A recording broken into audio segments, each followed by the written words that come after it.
গতদিন কত দূর হয়েছিল? মরল প্রস্থান ৭৭ পাতায়, তাই না? দেখো ঠিক সেই সময় অমলের সামনে দিকে অন্য কেউ আসছে। অমল বলছে, কে তুমি মল ঝমঝম করতে করতে চলেছ? মল মানে কি বলো তো? ওই যে পায়ের মধ্যে পড়ে না নুপুর, ওইটা মল। মলটা ঝমঝম করতে করতে চলেছ, একটু দাঁড়াও না ভাই। বালিকার প্রবেশ, এইখানে একজন বালিকা প্রবেশ করছে। বালিকা বলছে, আমার কি দাঁড়াবার জো আছে?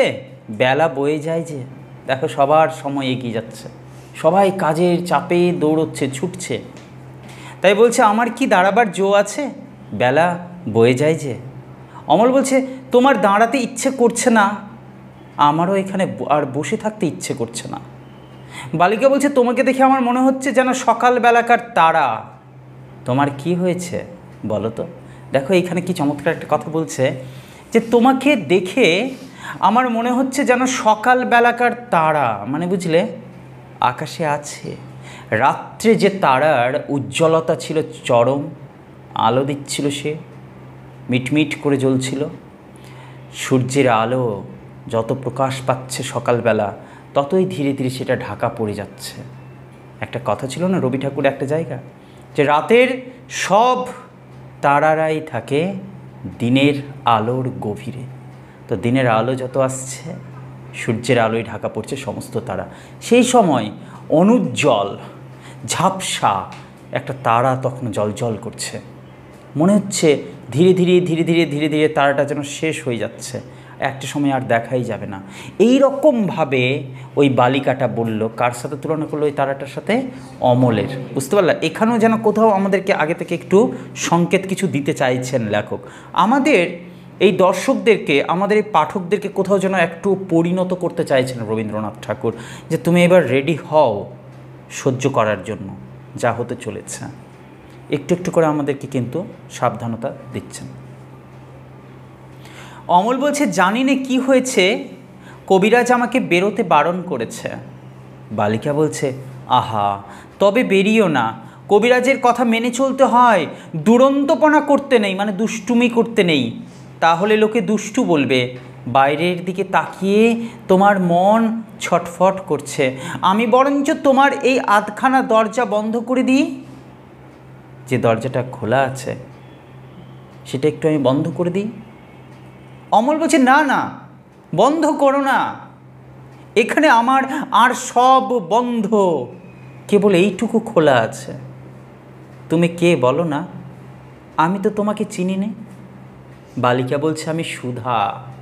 নামটা দেখো কি আছে, সুধা, যেন অমৃত, যেন আনন্দ, যেন হৃদয়ে সমস্ত অমৃতের ভাণ্ডার যে একটা মুহূর্ত থাকে, হাসি, আনন্দ, উচ্ছলতা, এই সমস্ত কিছুর প্রতীক হয়ে আসছে সুধা।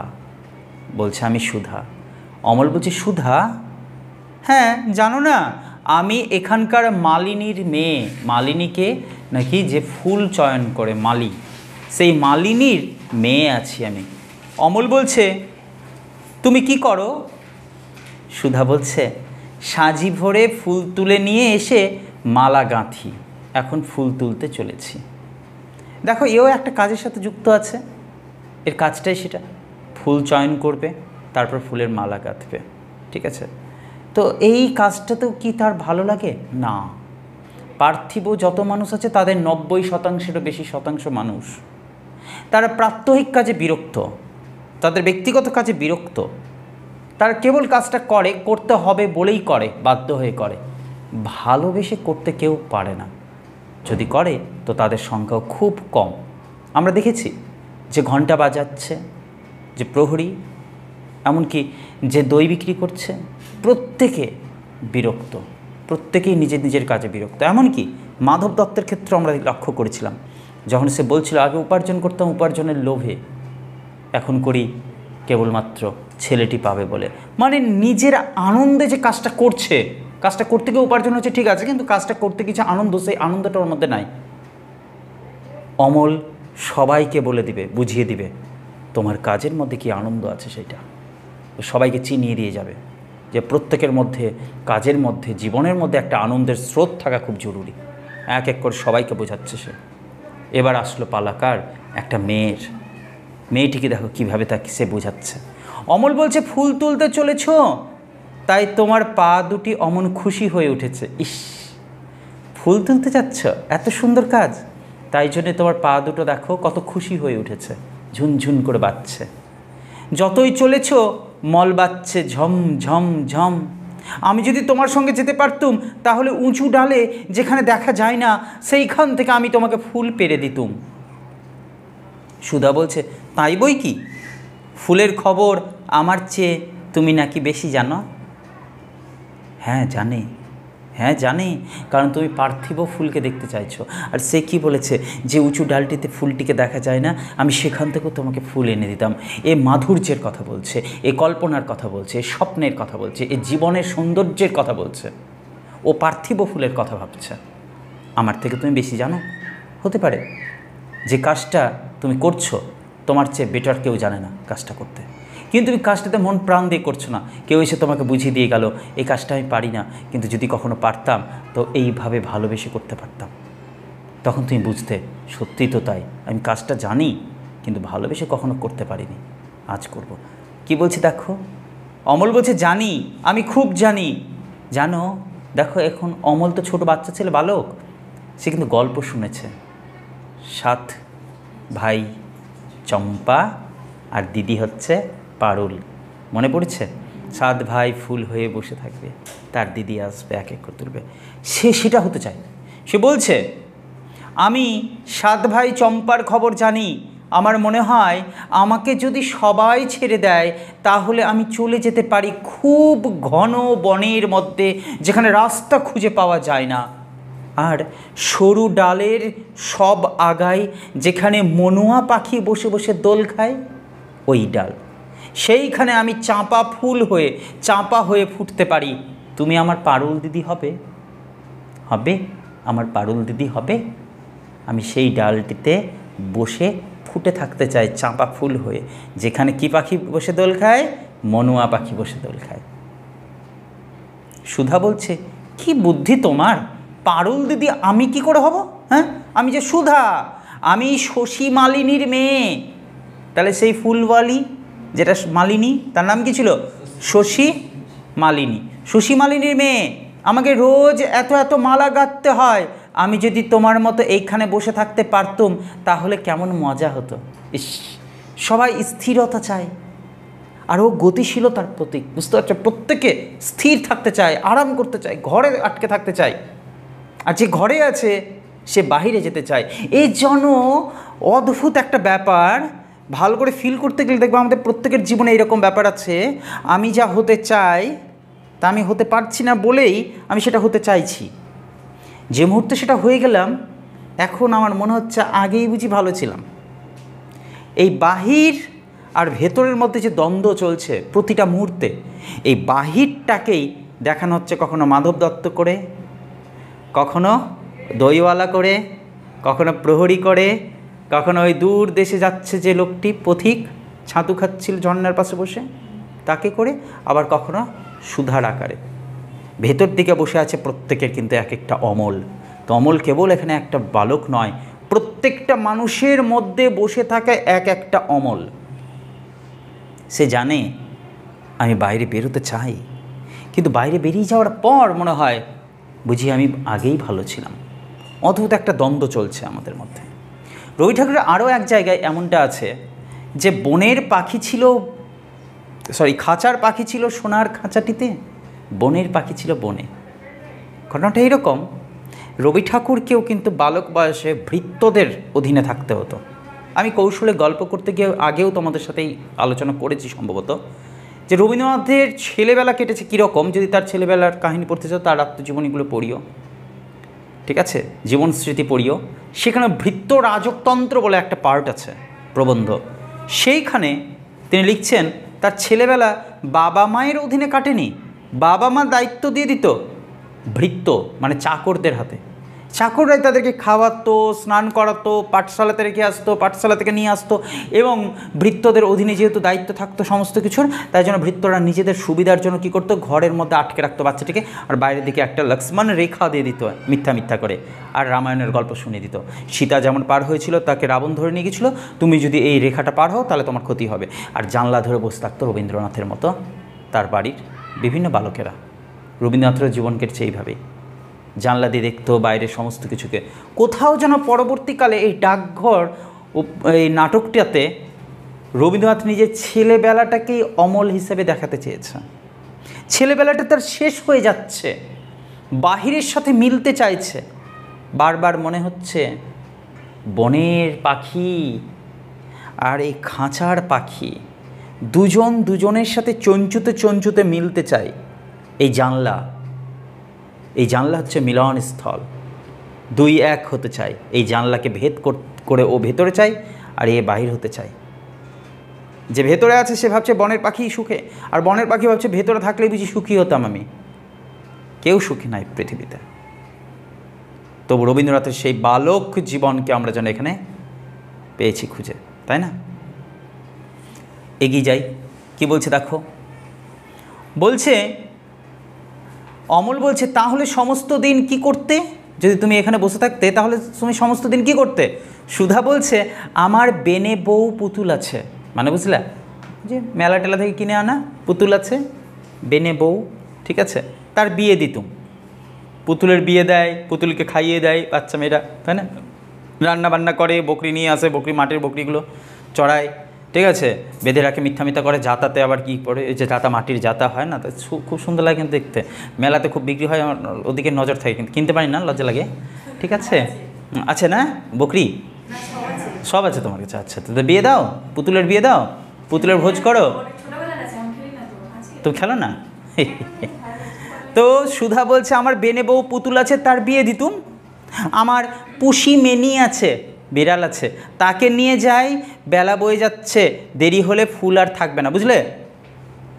ও চলে যেতে চাইছে। অমল বলছে, আমার সঙ্গে আর একটু গল্প করো না, আমার খুব ভালো লাগছে। সুধা, আচ্ছা বেশ, তুমি দুষ্টুমি করো না, লক্ষ্মী ছেলে হয়ে এইখানে স্থির হয়ে বসে থাকো, আমি ফুল তুলে ফেরবার পথে তোমার সঙ্গে গল্প করে যাব। অমল বলছে, আর আমাকে একটি ফুল দিয়ে যাবে? অমল বলছে, সুধা বলছে, ফুল অমনি কেমন করে দেব? দাম দিতে হবে যে। দেখো, সব কিছু দাম দিতে হয়, শুধু আনন্দের কোনো দাম হয় না। অমল আনন্দ দিচ্ছে ফ্রিতে, মনে থাকে জানো। কি বলছে দেখো, সুধা বলছে, ফুল অমনি কেমন করে দেব? দাম দিতে হবে যে। অমল বলছে, আমি যখন বড় হব তখন তোমাকে দাম দেব, আমি কাজ খুঁজতে চলে যাব ওই ঝর্ণা পার হয়ে, তখন তোমাকে দাম দিয়ে যাব।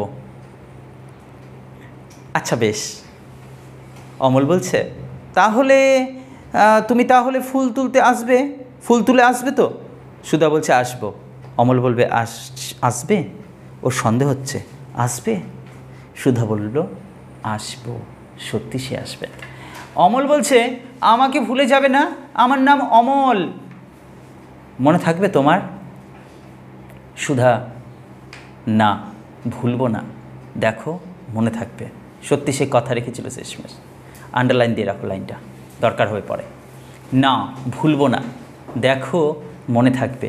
প্রস্থান, অর্থাৎ চলে গেল। ছেলের দলের প্রবেশ ঘটছে, মানে বেশ কিছু ছেলে ওই জানলার কাছে এসে খেলাধুলা করছে। অমল বলছে, ভাই তোমরা সব কোথায় যাচ্ছ ভাই? একবার একটুখানি এইখানে দাঁড়াও না। ছেলেরা বলছে, আমরা খেলতে চলেছি। আন্ডারলাইন দাও, আমরা খেলতে চলেছি। অমল বলছে, কি খেলবে তোমরা ভাই? আমরা চাষ খেলা খেলব। প্রথম একজন বালক একটা লাঠি দেখালো, বুঝলে? এই যে লাঠি, এই যে আমাদের লাঙল, মানে ওরা চাষ খেলবে, জমি কীভাবে চাষ হয়, ঠিক আছে? এই যে এটা হচ্ছে আমাদের লাঙল। দ্বিতীয়জন বলছে, আমরা দুইজনে দুটো গরু হয়ে যাব, ঠিক আছে? কত সুন্দর খেলা। অমল বলছে, সমস্ত দিন খেলবে তোমরা? হ্যাঁ, সমস্ত দিন। অমল বলছে, তারপরে সন্ধ্যার সময় নদীর ধার দিয়ে দিয়ে বাড়ি ফিরে আসবে? হ্যাঁ, সন্ধ্যার সময় ফিরব। আমার এই ঘরের সামনে দিয়ে ফিরো ভাই। কেন, তুমি বেরিয়ে এসো না, খেলবে চলো। না, কবিরাজ আমাকে বেরিয়ে যেতে মানা করেছে। কবিরাজ? কবিরাজের মানা তুমি শোনো বুঝি? চল ভাই চল, আমাদের দেরি হয়ে যাচ্ছে।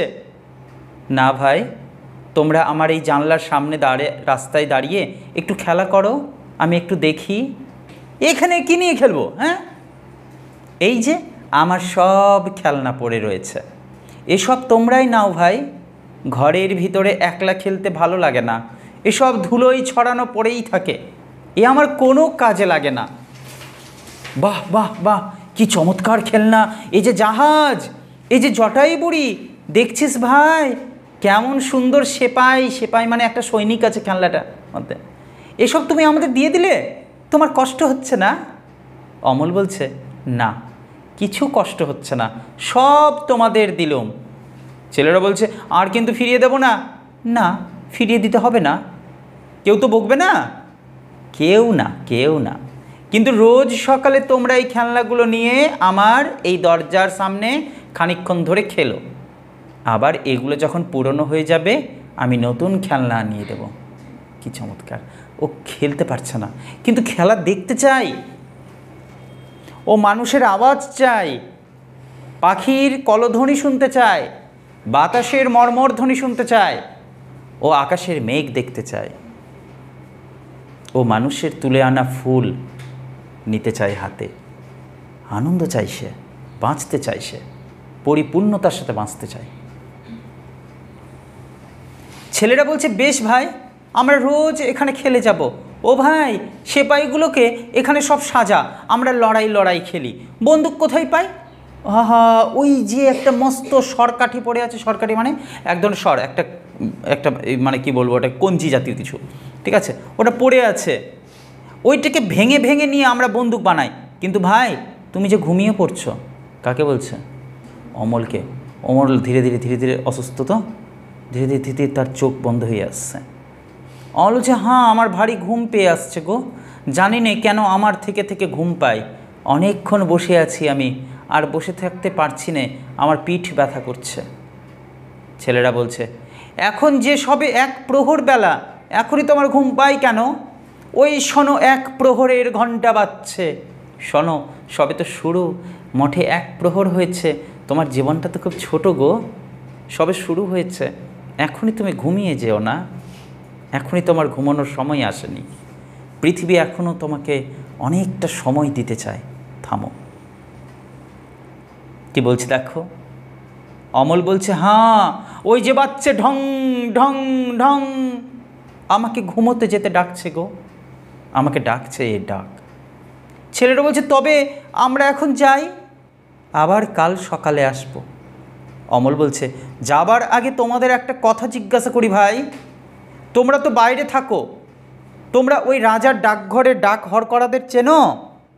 ছেলেরা বলছে, হ্যাঁ, আমরা তো খোলামেলা জায়গায় আছি, আমরা সবসময় সেই ডাক হরকরাদেরকে দেখতে পাই, চিনতে পারি।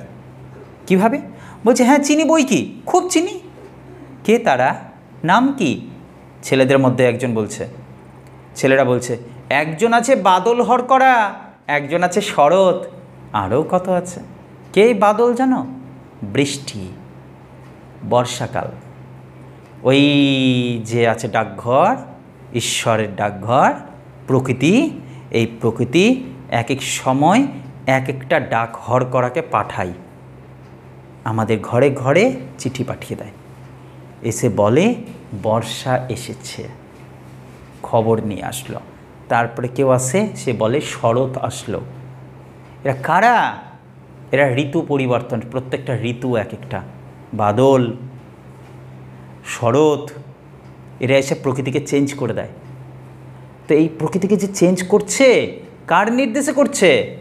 রাজার নির্দেশে। রাজা চেয়েছে, তাই এটা চেঞ্জ করছে। আর যখন চেঞ্জ হয় আমরা সব জানতে পেরে যাই ঋতু পরিবর্তন হচ্ছে। তাহলে কে আমাদেরকে জানালো? নিশ্চয়ই কোনো ডাক হরকরা এসছে। কে ডাক হরকরা? নাকি শরৎ এসেছে। শরৎ ডাক হরকরা এসে আমাদেরকে জানিয়ে দিয়ে গেল যে শরৎ এসেছে। বুঝলে কি সুন্দর! দেখো, একজন আছে বাদল হরকরা, একজন আছে শরৎ, আরও কত আছে। অমল বলছে, আচ্ছা আমার নামে যদি চিঠি আসে তারা কি আমাকে চিনতে পারবে? হ্যাঁ, কেন পারবে না? চিঠিতে তোমার নাম থাকলেই তারা তোমাকে ঠিক চিনে নেবে। অমল বলছে, কাল সকালে যখন আসবে তাদের একজনকে ডেকে এনে আমায় চিনিয়ে দিও না। ছেলেরা বলছে, আচ্ছা দেব। অমল জানতে চায়, প্রকৃতিকে পরিপূর্ণরূপে দেখতে চায়, বুঝতে চায়। সে দেখতে চায় কিভাবে মানুষ বুঝে, কিভাবে গাছেরা বুঝে এখন আমাকে কলি খেলাতে হবে, ফুল ফোটাতে হবে। কি করে গাছের পাতাগুলো বোঝে বৃষ্টি এলে আমাকে নেচে উঠতে হবে, কীভাবে তারা বোঝে শীত এলে আমাকে পড়ে যেতে হবে। এই সূর্যালোক, এই চাঁদের আলো, সব যেন একটা অদ্ভুত জাদু। গোটা বিশ্বজুড়ে একটা জাদু চলছে, প্রতিটা মুহূর্তে জাদু চলছে। কখনো মেঘ, কখনো আলো, কখনো বাতাস, কখনো শীত, কখনো গ্রীষ্ম, কখনো বৃষ্টি, সব যেন এক একটা জাদু। এই সবগুলোকে চিনতে চাই সে ভালো করে। গেল। এবার কিন্তু অমল প্রচণ্ড অসুস্থ, বললাম না পিঠ ব্যথা করছিল। এবার গিজে শুরু 3 নম্বর অঙ্ক, শেষ অঙ্ক আমাদের। অমল শয্যাগত। অমল বলছে, পিসেমশাই আজ আর আমার সেই জানালার কাছেও যেতে পারবো না, কবিরাজ বারণ করেছে। মাধব দত্ত বলছে, হ্যাঁ বাবা, সেখানে রোজ রোজ বসে থেকেই তো তোমার ব্যায়ামও বেড়ে গেছে। না পিসেমশাই না, আমার ব্যায়ামর কথা আমি কিছুই জানি নে, কিন্তু সেখানে থাকলে আমি খুব ভালো থাকি। মাধব দত্ত বলছে, সেখানে বসে বসে তুমি এই শহরের যত রাজ্যের ছেলে বুড়ো সকলের সঙ্গেই ভাব করে নিয়েছ। আমার দরজার কাছে রোজ যেন একটা মস্ত মেলা বসে যায়, এতেও কি কখনো শরীর টেকে? দেখো দেখি আজ তোমার মুখখানা কীরকম ফ্যাকাশে হয়ে গেছে।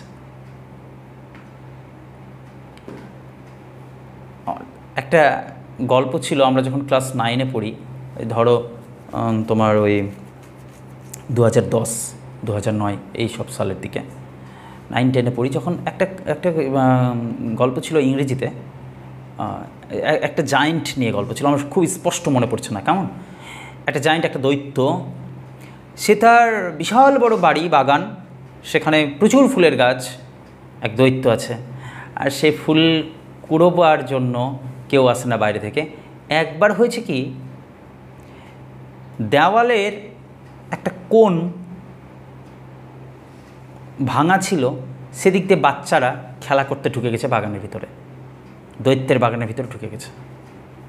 বাচ্চাগুলো খেলছে কত সুন্দর, ফুলের গাছে ডালে দোল টোল খাচ্ছে এরকম। তো দৈত্য রাগ করে সবকে তাড়িয়ে দিল, তাড়িয়ে দিয়ে দেওয়ালটা আরও বড় করে দিল, উঁচু করে দিল। তারপর সময় যায়, ফুল ফোটে না গাছে, ঋতু পরিবর্তন হচ্ছে না, ঝড় বৃষ্টি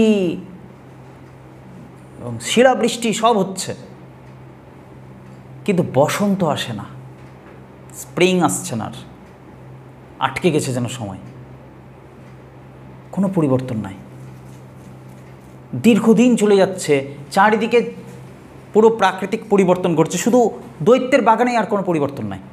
কোনো গাছে ফুল ফুটছে না, ডেলি রাত্রেবেলা মনে হচ্ছে ছাদের উপর দাপিয়ে বেড়াচ্ছে কে, শিলাবৃষ্টি ডম ডম করে আওয়াজ হচ্ছে, কিছু বুঝতে পারছে না। সে আচমকা একদিন দেখল, আবার ওই মানে হঠাৎ করে সকালবেলা ঘুম ভেঙেছে দৈত্যের, সে দেখছে কি ব্যাপার, পাখির আওয়াজ, অনেক দিন পর পাখির আওয়াজ, বাগানে দেখছি কি সুন্দর ফুল ফুটেছে, পাখির আওয়াজ কি সুন্দর।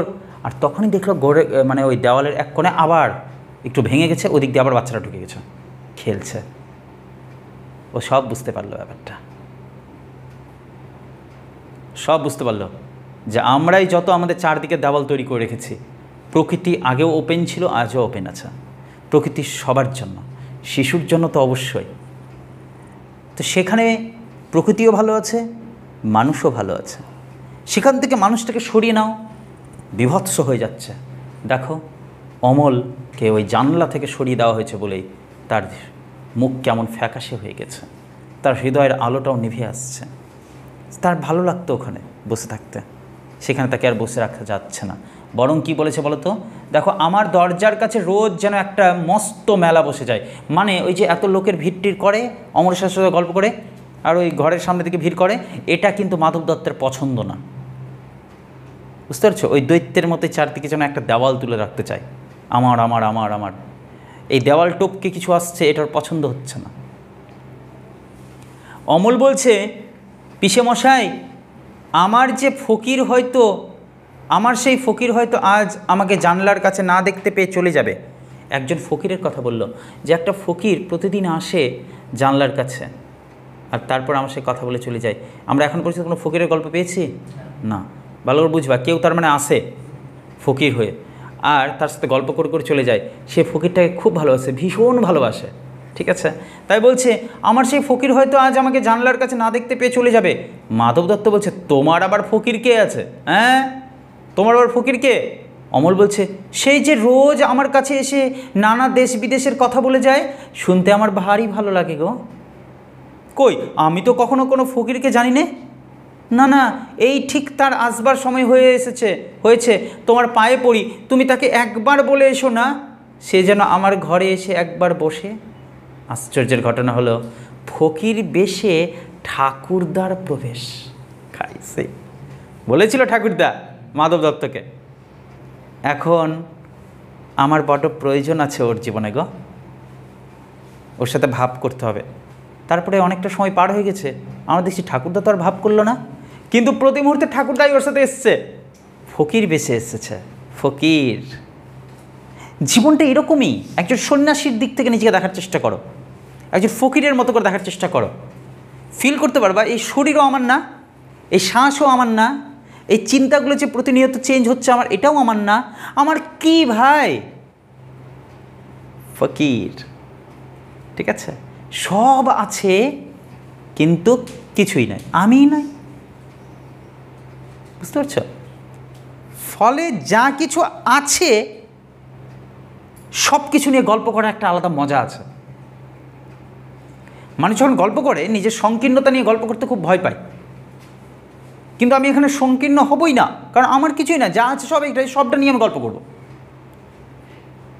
ফকিরও এই রকম গল্পগুলো শোনায়, দেশ বিদেশের নানান গল্প শোনায়।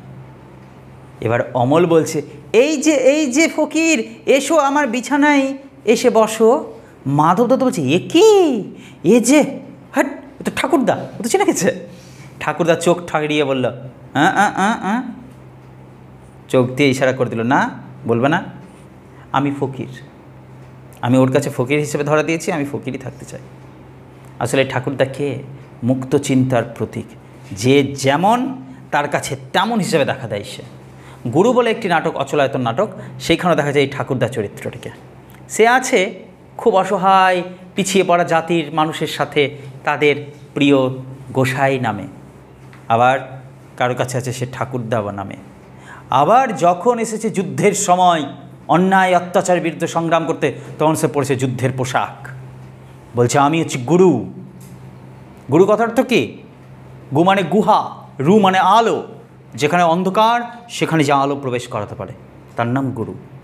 তো সে বলছে আমি গুরু, আমি পরিবর্তন করতে এসেছি, আর ধ্বংস করে দেবো, যা সব দেওয়াল তুলে রেখেছ সমস্ত ধ্বংস করে দেবো, ধূলিসাৎ করে দেবো, আলো এসে পড়বে প্রত্যেকটা রন্ধ্রে রন্ধ্রে। সেইখানে গুরু হয়ে উঠেছে যোদ্ধা, বীর, পরিবর্তনকে যে কামনা করে। তো এই চরিত্রটা প্রায় নাটকে দেখতে পাই আমরা, রবীন্দ্রনাথের নাটকে, ঠিক আছে? কি বলছে দেখো, মাধব দত্ত বলছে, তুমি যে কি নও তা তো ভেবে পাইনি। ঠাকুরদাকে নিয়ে ওর কিন্তু ভয় ছিল খুবই, মাধব দত্তের, যে এ তো ছেলে ভোলানো কাজ করে, সবসময় গল্প টল্প করে। হ্যাঁ, এ আবার আমার ছেলেটাকে আরও বেশি না বিগড়ে রেখে দেয়, এমনি ওকে ধরে রাখা মুশকিল হয়ে যাচ্ছে, তারপরে একে আরও এটা ওটা গল্প শুনি। সঙ্গে সঙ্গে বললো, ও তুমি আছো তাহলে সেই ফকির, হ্যাঁ, তুমি যে আর কি হবা কোনো ঠিক নাই, তাই জন্য বলছে তুমি যে কি নও তা তো ভেবে পাইনি আমি। অমল বলছে, এবার তুমি কোথায় গিয়েছিলে ফকির? ফকির বলছে, আমি ক্রৌঞ্চ দ্বীপে গিয়েছিলাম। আন্ডারলাইন দাও, আমি ক্রৌঞ্চ দ্বীপে গিয়েছিলাম। এবার ক্রৌঞ্চ দ্বীপের কী ঘটনা সেটা থেকে প্রশ্ন আসবে তোমার। সেইখান থেকে এইমাত্র আসছি। মাধব দত্ত বলছে, হ্যাঁ ক্রৌঞ্চ দ্বীপ, কী উটপাটাং কথা, কোথায় আছে ক্রৌঞ্চ দ্বীপ? ফকির বলছে, এতে আশ্চর্য হও কেন? তোমাদের মতো আমাকে পেয়েছ, আমার তো যেতে কোনো খরচ নেই, আমি যেখানে খুশি যেতে পারি। আচ্ছা, না না, পাতা উল্টে এখনই লাভ নাই। এই যে পাতাটা উল্টাতে চাচ্ছ, এইখানে একটা জীবন পার হয়ে যাচ্ছে। থামো, ওই ওদের মতো তাড়াহুড়ো করিও না, দইওয়ালাদের মতো তাড়াহুড়ো করিও না। হ্যাঁ, এই ঠাকুরদা হও, অমল হও, জীবনের অর্থ খুঁজে পাবে। সঙ্গে সঙ্গে পাতা উল্টাতে শুরু করেছে। এই লাইনটাতে এসে দাঁড়াও, একটু ভাবো কি বলতে চাইলো ফকির। আমি তোমাদের মতো আমাকে পেয়েছ? হ্যাঁ, আমার তো যেতে কোথাও খরচ নেই, আমি যেখানে খুশি যেতে পারি। কোথাও আমার হারিয়ে যাওয়ার নেই মানা, মনে মনে। শুনেছ? হ্যাঁ, কি বলল? আমাকে পায়ে হেঁটে সব জায়গায় যেতে হয় না, মনে মনে কল্পনার জগতে আমি কত কিছুই তো দেখি। কারণ আমার দেখতে ভালোবাসি, আমি ঘুরতে ভালোবাসি, আমি আমার হৃদয় যে বিশাল জগৎ, এই যে বাহিরের জগৎটা আছে না, এটা তো তাও লিমিটেড আছে, কোথাও না কোথাও এর শেষ আছে। আমার মনের জগৎ, কল্পনার জগৎ, ওর এন্ডিং কোথায় আছে? এন্ডলেস, অনন্ত, অসীম, যার শুরু নাই, যার শেষ নাই। তুমি কত চমৎকার করে ভাবতে পারো, ভাবো। জীবন তোমার, তুমি কত রকম করে সাজাবে, সাজাও একে।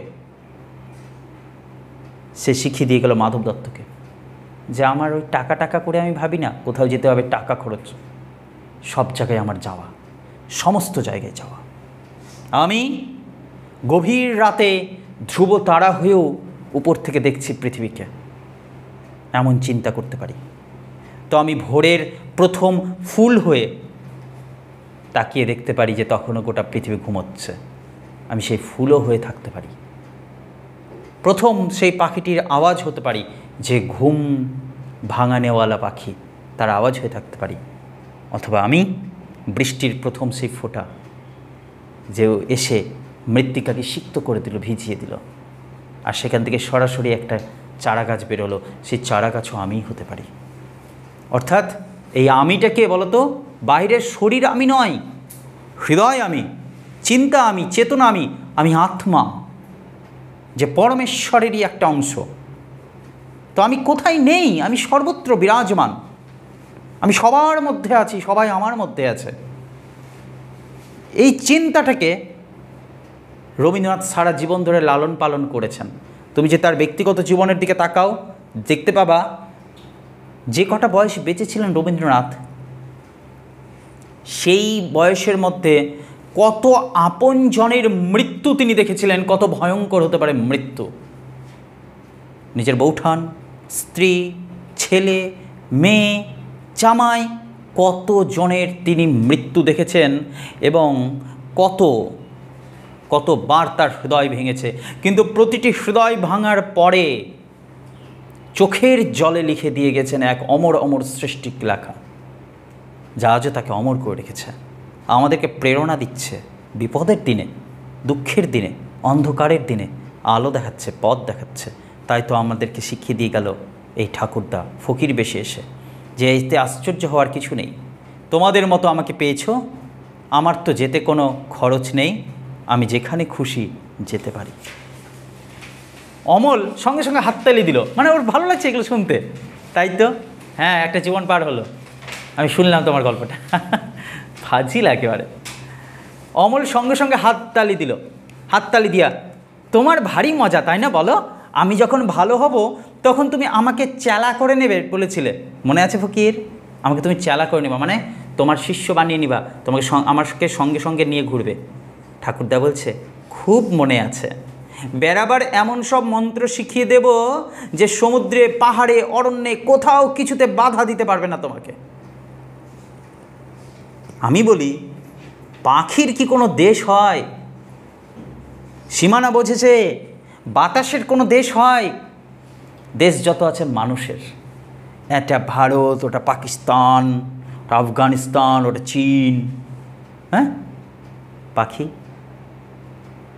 নিঃসন্দেহে সে উড়ে যায়, বাতাস নিঃসন্দেহে উড়ে যায়, আলো নিঃসন্দেহে তার স্রোত, তার তরঙ্গ বয়ে যেদিক সেদিকে চলে যেতে পারে না শুধু মানুষ। তাই ঠাকুরদা বলছে, এমন তোমাকে আমি মন্ত্র শিখিয়ে দেব না, কেউ তোমাকে বাধা দিবে না, না পর্বত, না অরণ্য, না সমুদ্র, কিছুতে বাধা দিতে পারবে না, তুমি সর্বত্র যেতে পারবে। মাধব দত্ত বলছে, এ সব কি পাগলের মতো কথা হচ্ছে তোমাদের? হ্যাঁ, বুঝতে পারবে না। ঠাকুরদা বলছে, বাবা অমল, পাহাড় পর্বত সমুদ্রকে ভয় করি নে, কিন্তু তোমার এই পিসেটির সঙ্গে যদি আবার কবিরাজ এসে জোটেন তাহলে আমার মন্ত্রকে হার মানতে হবে। মানে কি বলতো, কোমল হৃদয়ের মানুষকে কারা আঘাত করে? এই জটিল তত্ত্ব মানুষগুলো, যাদের কাছে এইগুলোর কোনো কোনো অস্তিত্ব নাই। কল্পনা, প্রেম, ভালোবাসা, স্বপ্ন, এগুলোর কোনো কিছুরই কিছু কিছু মানুষের কাছে কোনো অস্তিত্ব নাই। সেগুলো সব হার মেনে যায় তখন তাদের কাছে।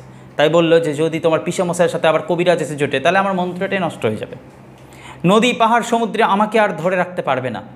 মাধব দত্ত বলছে, ছি বাবা, কেবলই অমন যাই করতে নেই, শুনলে আমার মন কেমন খারাপ হয়ে যায়। মাধব দত্ত বলছে অমলকে যে তুমি সবসময় চলে যাবো করিও না, এদিকে যাবো ওদিকে যাবো, হ্যান যাবো, বারবার যাবো করতে নাই, আমার বড্ড মন খারাপ করে। কি বলতে চাইছে?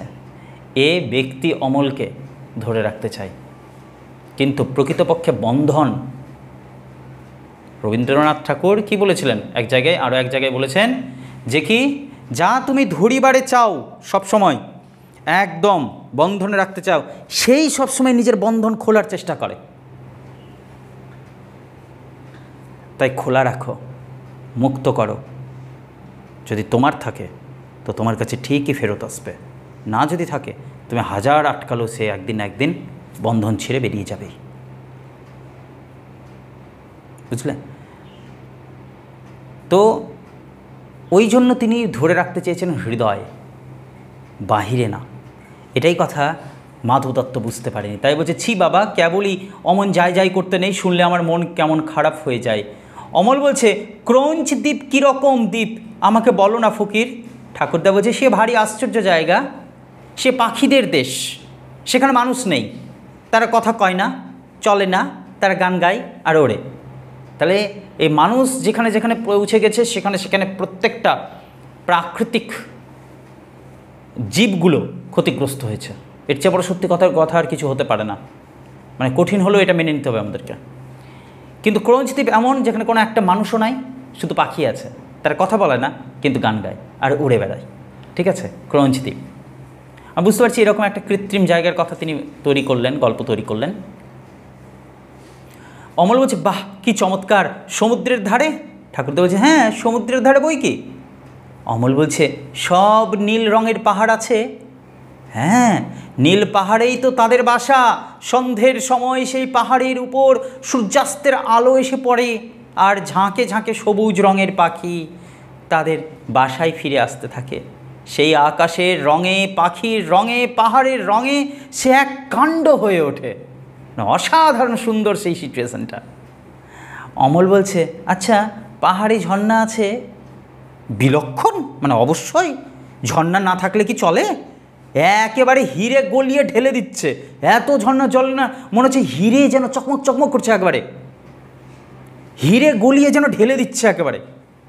আর তার কি নৃত্য, জলের যা নৃত্য, নাচ, লাফিয়ে পড়ছে একেবারে। নুড়িগুলোকে ঠুং ঠাং করে বাজাতে কেবলই কলকল ঝরঝর করতে ঝর্ণাটি সমুদ্রের মধ্যে গিয়ে ঝাঁপ দিয়ে পড়ছে। কোনো কবিরাজের বাবার সাধ্য নেই তাকে এক দণ্ড কোথাও আটকে রাখে। কিছু বুঝলা? অমল, তুমি মানুষ, তাই তোমাকে আটকে রেখেছে, কিন্তু তোমার হৃদয় সেই ঝর্ণার মতো, সমস্ত বাধাকে ভেঙে দিয়ে সে আজও ছুটে চলছে কল্পনার স্রোতে। কারো বাবার সাধ্য নয়, এবং এই স্রোত হয়তো একদিন চলে যাবে, সমুদ্রে গিয়ে মিশে যাবে, তারপর নিজের অস্তিত্ব আর পাবে না।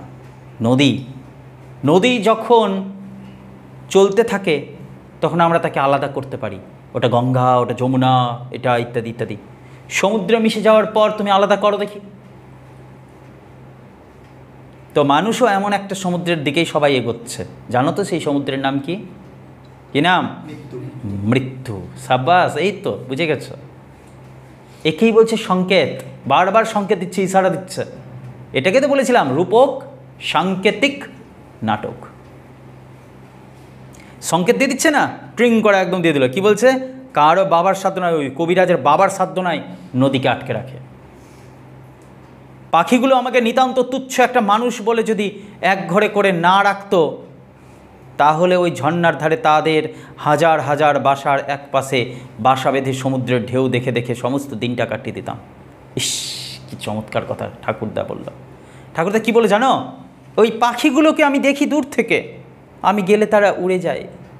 জানো, ওই পাখিগুলো আমাকে মানুষ বলে মনে করেছে, আর তাই জন্য আমাকে দূরে করে দিয়েছে।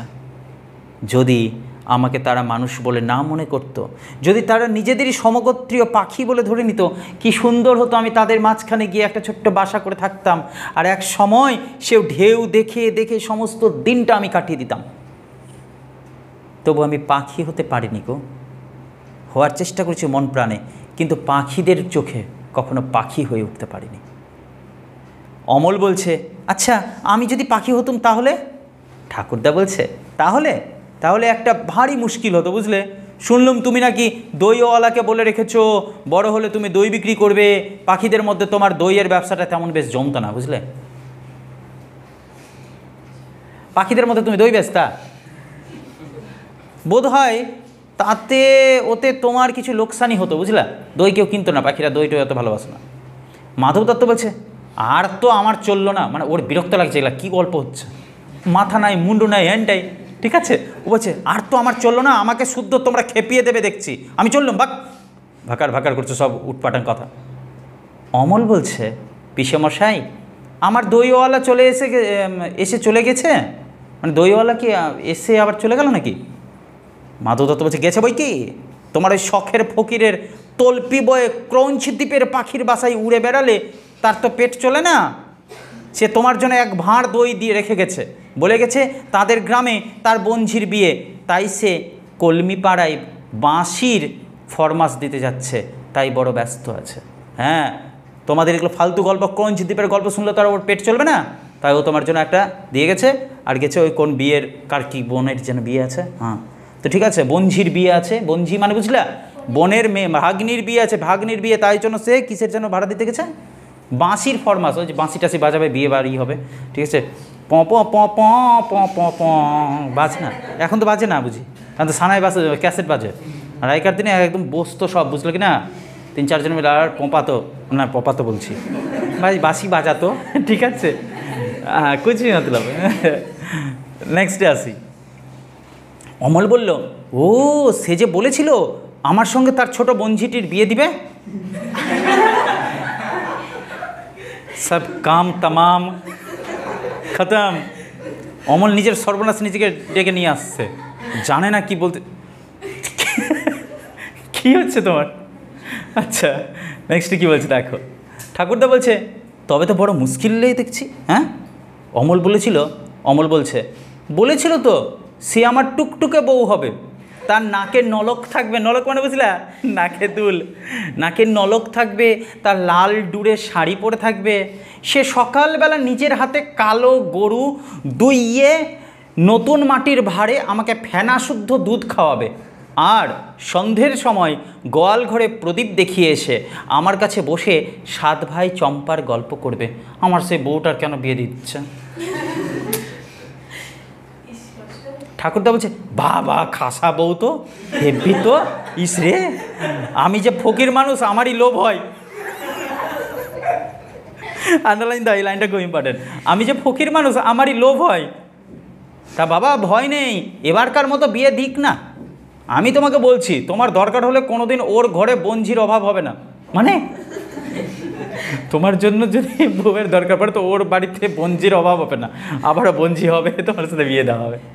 মাধব দত্ত বলছে, যাও তো, আর তো পারা যায় না, ভাগ, কি এগুলো সব ভাগার করছে।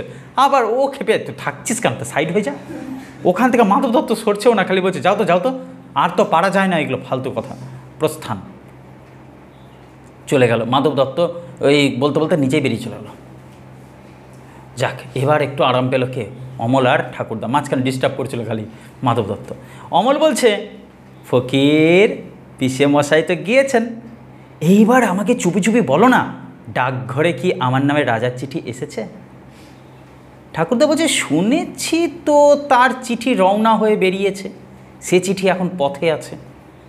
অমল বলছে, পথে? কোন পথে? সেই যে বৃষ্টি হয়ে আকাশ পরিষ্কার হয়ে গেলে অনেক দূরে দেখা যায় সেই ঘন বনের পথে। হ্যাঁ, তবে তবে তো তুমি সব জানো দেখছি, সেই পথেই তো আসছে চিঠিটা। হ্যাঁ, আমি সব জানি ফকির। হ্যাঁ, তাই তো দেখতে পাচ্ছি। কেমন করে জানলে? অমল বলছে, তা আমি জানি না, আমি যেন চোখের সামনে দেখতে পাই। আন্ডারলাইন, আমি যেন চোখের সামনে সব দেখতে পাই। মনে হয় যেন আমি অনেকবার দেখেছি, সে অনেক দিন আগে। কতদিন তা মনে পড়ে না। বলবো, আমি দেখতে পাচ্ছি রাজার ডাক হরকরা পাহাড়ের উপর থেকে একলা কেবলই নেমে আসছে। বাঁ হাতে তার লণ্ঠন, কাঁধে তার চিঠির থলি। কত দিন, কত রাত ধরে সে কেবলই নেমে আসছে। পাহাড়ের পায়ের কাছে ঝর্নার পথ যেখানে ফুরিয়েছে, সেখানে বাঁকা নদীর পথ ধরে সে কেবলই চলে আসছে। নদীর ধারে জোয়ারের ক্ষেত, জোয়ারের ক্ষেত মানে হচ্ছে জোয়ার বাজরা, জোয়ারের ক্ষেত, তারই সরু গলির ভেতর দিয়ে সে কেবল আসছে। তারপরে আখের ক্ষেত, সেই আখের ক্ষেতের পাশ দিয়ে উঁচু আল চলে গিয়েছে, সেই আলের উপর দিয়ে সে কেবলই চলে আসছে। রাত দিন একলাটি চলে আসছে। ক্ষেতের মধ্যে ঝিঝি পোকা ডাকছে। নদীর ধারে একটিও মানুষ নেই, কেবল কাদা খোঁচা লেজ দুলিয়ে দুলিয়ে বেড়াচ্ছে এক ধরনের প্রাণী। আমি সমস্ত দেখতে পাচ্ছি। যতই সে আসছে দেখছি আমার বুকের ভিতরে ভারী খুশি হয়ে উঠছে।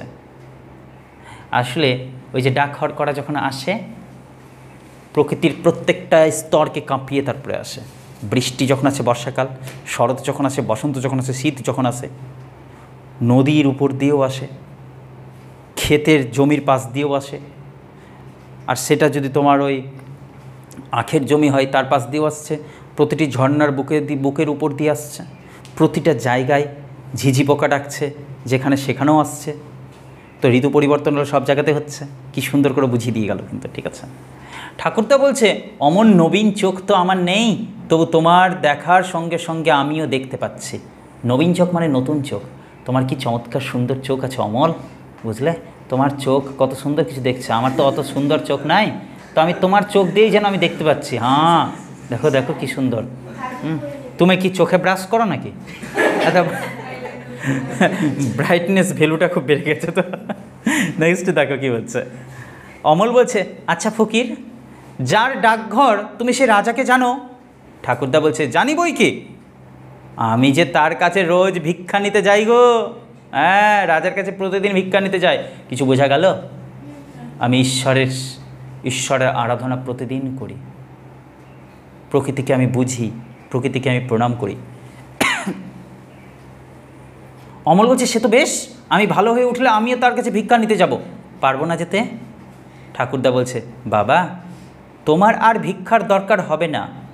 তিনি তোমাকে যা দেবেন অমনিই দিয়ে দেবেন। এই করো, আন্ডারলাইন করো, খুব ইম্পর্টেন্ট লাইন। বাবা, তোমার আর ভিক্ষার দরকার হবে না, তিনি তোমাকে যা দেবেন অমনিই দিয়ে দেবেন। কেন বলো তো? বালকের হৃদয় হচ্ছে কি একদম নির্মল। ঈশ্বর সেখানে স্বয়ং বাস করেন। আলাদা করে ঈশ্বরের কাছে কিছু চাওয়ার দরকার নাই। বোঝা গেছে? এমনিই পরিপূর্ণ করে দেবে। অমল বলছে, না না, আমি তার দরজার সামনে পথের ধারে দাঁড়িয়ে জয় হোক বলে ভিক্ষা চাইব। আমি খঞ্জনি বাঁচিয়ে নাচব, সে বেশ হবে না? ঠাকুরদা বলছে, সে খুব ভালো হবে। তোমাকে সঙ্গে করে নিয়ে গেলে আমারও পেট ভরে ভিক্ষা মিলবে। তুমি কি ভিক্ষা চাইবে? বুঝলা কিছু? আমার পেট ভরে ভিক্ষা মিলবে। পেট বলতে কেবল এই উদর নয়, মেসেজ আলাদা কিছু আছে। আমি যদি তোমার মতো কোমল হৃদয়ের হতে পারি, আমাতেও ঈশ্বর বাস করবে। বোঝা গেল বিষয়? তোমার সাথে সাথে আমিও ঈশ্বর প্রাপ্ত হয়ে যাব। ওটাই তো চাই। বালক তো হচ্ছে ঈশ্বরের রূপ, তার মধ্যে কোনো খাদ নেই, কোনো নিষ্ঠুরতা নাই। কি চমৎকার কোমল তার হৃদয়। তাই জন্য বলছে, অমল বলছে, আমি বলবো, আমাকে তোমার ডাক হরকরা করে দাও। কাকে বলবে? রাজাকে। রাজাকে বলবে কি, যে তোমার ডাক হরকরা আমাকে করে দাও। মানে সে কী হতে চায়? বুঝতে পারলা কিছু? আমি বাতাসে বয়ে বেড়াবো, আমি সূর্যের আলোর সাথে মিশে থাকবো, আমি বৃষ্টিতে মিশে থাকবো, আমি বসন্ত হয়ে যাব, আমি শরতের প্রত্যেকটা কাশফুলের মধ্যে মিশে থাকবো। ও সর্বত্র বিরাজমান হতে চায়। তার মানে ওর এই যে শরীরের একটা গণ্ডি, এটাকে ও ত্যাগ করে এই পঞ্চভূতে বিলীন হয়ে যেতে চায়। বুঝতে পারলাম মেসেজটা? বুঝতে পারলাম? ডেফতে যেতে পারছো? ও ডাক হড়কড়া হতে চায়। এ ডাক হড়কড়া কে? প্রকৃতি। তো প্রকৃতিতে মিশে থাকতে চায়। এটা রাজার কাছে সে প্রার্থনা করতে চায়। তো রাজা কি তার কথা শুনবে? দেখা যাক তাকে ডাক হড়কড়া বানাচ্ছে কি না। তাই বলছে, আমি বলবো আমাকে তোমার ডাক হড়কড়া করে দাও, আমি অমনি লণ্ঠন হাতে ঘরে ঘরে তোমার চিঠি বিলি করে বেড়াবো। জানো ফকির, আমাকে একজন বলেছে আমি ভালো হয়ে উঠলে সে আমাকে ভিক্ষা করতে শেখাবে। আহ, কি চমৎকার, ভিক্ষা করতে শেখাবে। আমি তার সঙ্গে যেখানে খুশি ভিক্ষা করে বেড়াবো। কে বলো দেখি? ছিদাম। কোন ছিদাম? ওই যে সেই যে অন্ধ খোঁড়া, সে রোজ আমাদের জানালার কাছে আসে। ঠিক আমার মতো একজন ছেলে তাকে চাকার গাড়িতে করে ঠেলে ঠেলে নিয়ে বেড়াই। ইস, আমি তাকে বলেছি আমি ভালো হয়ে উঠলে তাকে ঠেলে ঠেলে নিয়ে বেড়াবো। কি চমৎকার কথা। কোনো একজন অন্ধ ভিখারি আছে, ছিদাম নাম, অন্ধ খোড়া। সে ওই গাড়িতে বসে থাকে, আর অমলেরই মতো বয়সের একটা ছেলে তাকে গাড়িতে ঠেলে ঠেলে নিয়ে বেড়ায়, তার জানলার কাছে আসে। তো তাকে অমল বলেছে আমি বড় হয়ে গেলে, আমি সুস্থ হয়ে গেলে তোমাকে আমি গাড়ি ঠেলে ঠেলে নিয়ে বেড়াবো। ঠাকুরদা বলছে সে তো বেশ মজা হবে দেখছি।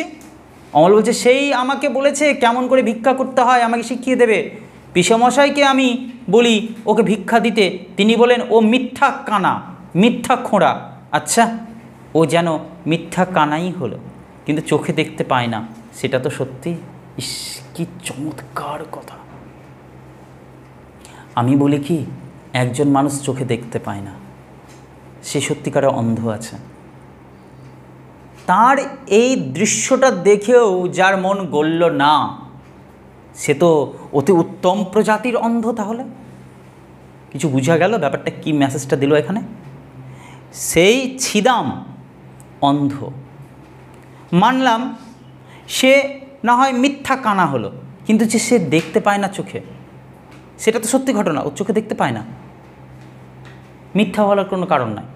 এবার তাকে ওই অবস্থাতে দেখেও মাধব দত্ত তাকে তার থেকে দূরে সরে যায়, তাকে নিয়ে নোংরা কথা বলে অথবা সরে যায় তার থেকে দূরে। খেয়ে প্রকৃতপক্ষে অন্ধ হলো। কার হৃদয় অন্ধকারে আটকে গেছে? সেই ছিদাম নাকি মাধব দত্তের? কি বলছে তাকে? ঠাকুরদা বলছে ঠিক বলেছে বাবা, ওর মধ্যে সত্যি হচ্ছে ওইটুকু যে ও চোখে দেখতে পায় না। তা ওকে কানা বলো আর নাইবা বলো, তা ও ভিক্ষা পায় না। তবে তোমার কাছে বসে থাকে কি করতে? তাহলে যখন ও ভিক্ষা পায় না, তাহলে তোমার কাছে কি করতে সে বসে থাকে? অমল বলছে আমি ওকে যে আমি শোনাই কোথায় কি আছে, বেচারা দেখতে পায় না। তুমি যেসব দেশের কথা আমাকে বলো সেসব আমি ওকে শুনিয়ে দিই। তুমি সেদিন আমাকে সেই যে হালকা দেশের কথা বলেছিলে, হালকা দেশ, হ্যাঁ খুব হালকা, যেখানে কোনো জিনিসের কোনো ভার নাই। ইস, প্রেম ভালোবাসা এগুলো কোনো ভার থাকে না, খুব হালকা হয়েছে মনটা, আনন্দের কোনো ভার নাই, যেখানে একটু লাফ দিলেই অমনি পাহাড় ডিঙিয়ে চলে যাওয়া যায়। সেই হালকা দেশের কথা শুনে ও ভারী খুশি হয়ে উঠেছিল। আচ্ছা ফকির, সে দেশে কোন দিক দিয়ে যাওয়া যায় গো? দেখো, তাহলে এই ফকির ওকে গল্প শুনিয়েছে, আর সে কানারকে গল্প শুনিয়েছে, ছিদামকে। ছিদামের চোখ নাই, তবু ছিদাম গল্পটা শুনে শুনে ফিল করছে আমার এমনি হালকা, এমনি করলাম উড়ে চলে গেলাম, পাহাড় ডিঙিয়ে পার হয়ে যাচ্ছে একবার লাফ দিতেই। অদ্ভুত ঘটনা। ঘটনা হলো যার চোখ নাই সেও দেখার চেষ্টা করছে মনের চোখ দিয়ে, আর যার চোখ আছে মাধব দত্তের, তার কাছে এইগুলো ঘটনা বিরক্তিকর বলে মনে হচ্ছে। এই হলো আনন্দকে সবাই নিতে পারে না, কেউ কেউ নিতে পারে। এক্সাম্পল তুমি বলবা আমার কাছে কই কিছু আসছে, এরকম ফিলিংস তোমার মধ্যে কেন আসে না? আসে তো, কে বলেছে আসে না? বৃষ্টি পড়লে সবারই কাছে পড়লো, এক জায়গায় দাঁড়িয়ে থাকলে সবারই মাথায় পড়ছে। তুমি যদি একটা ছাতা ফুটিয়ে রাখো তো বৃষ্টি তোমার উপর পড়েছে, শুধু সেটা বয়ে দুদিক দিয়ে, আর তুমি হাউমাউ করে কাঁদছো বৃষ্টি আমার আসে না, প্রেম আমার আসে না, আন্তরিকতা আমার আসে না, সহানুভূতি আসে না, ফিলিংস আসে না। আসে, তুমি কৃত্রিমতা দিয়ে, যুক্তির একটা মিথ্যা প্রাচীর দিয়ে নিজের কোমলতাকে ঢেকে দিয়েছ, ফলে কোমল হৃদয় সেগুলোকে ফিল করতে পারছে না। বুঝা গেল? তাই ওপেন মাইন্ডেড হও, where the mind is without fear. কোনো ভয় নাই ভাবতে, কল্পনা করতে, আনন্দ আছে একটা ভাবনার মধ্যে। ওই জায়গাতে পৌঁছাতে চাইছেন রবীন্দ্রনাথ আমাদের সবাইকে নিয়ে। তাই জন্য সে বলছে, আচ্ছা ফকির, সেই দেশে কোন দিক দিয়ে যাওয়া যায় গো? আমিও মাঝে মাঝে মনে করি, বুঝলা, আমার বড় ইচ্ছে যে একদিন আমি ওই ইসে চলে যাব, আরবে চলে যাব, বুঝলে, আরব দেশে চলে যাব। বলেছিলাম, এখন আবার রেকর্ডের মধ্যে বলে দিলাম। তো তো রাস্তাটা যে কোন দিক দিয়ে যাব, মানে এই চাঁচলের রাস্তা দিয়ে, মানে শামসির দিয়ে যাবো না এদিক দিয়ে কোনো রাস্তা শর্টকাট পাওয়া যাবে? মোটের উপর জানি সে সমুদ্র, আরব সাগর তো পার করতেই হবে, নাহলে আরব পাবো কেমনি করে? কিন্তু কোনটা রাস্তা দিয়ে যে গেলে শর্টকাট হবে আমি বুঝতে পারছি না, কারণ ওখানে একজন প্রেমিকা আছে আমার, ইনস্টাতে দেখেছি, ইনস্টাতে সমুদ্রের তীরে, আরব সাগরের তীরে, সে ওই কালো ড্রেস পরে আছে, পুরো পোশাক, এখান থেকে কালো ঢাকা আছে কাপড়, এখানে আছে কাপড়, আর সে ঘোড়া চালাচ্ছে, এই কাঁধে বসে আছে একটা চিল, আর এই হাতে একটা তরবারি, এই হাত দিয়ে ঘোড়ার আঁশটাতে ধরে রেখেছে, সেই ছুটছে। আমিও ভাবি একদিন চলে যাব, রাস্তাটাই পাচ্ছি না, কেউ তো বলুক। অমল, তোকে আমি কি এই মানচিত্রটার উপরে ঝাঁপিয়ে দেবো নাকি? বা ও দরজাটা খুলে চলে যাবো? হ্যাঁ, সাপাস বেটা, বানিয়া পুকুরে কেন যাবো আমি? কুচবি মতলব সে আর তো মনে নাই, নামে কি এসে যায়, বলেছিল না শেক্সপিয়ার? তাহলে what's in a name that which we call a rose by any other name would smell as sweet. তুমি জবাকে ধুতরা বলে ডাকো, শিউলি বলে ডাকো, জবা তো জবার গন্ধ দিবে। আর গোলাপকে তুমি চাঁপা বলে ডাকো, কেতকী বলে ডাকো, জুই বলে ডাকো, অপরাজিতা বলে ডাকো, গোলাপ গোলাপেরই সুগন্ধ দেবে। তো সেই থাকবে, নাম যাই থাক, ও কিছু যায় না। ঠিক আছে, আমি শুধু রাস্তাটা খুঁজছি, ও রাস্তা খুঁজছে।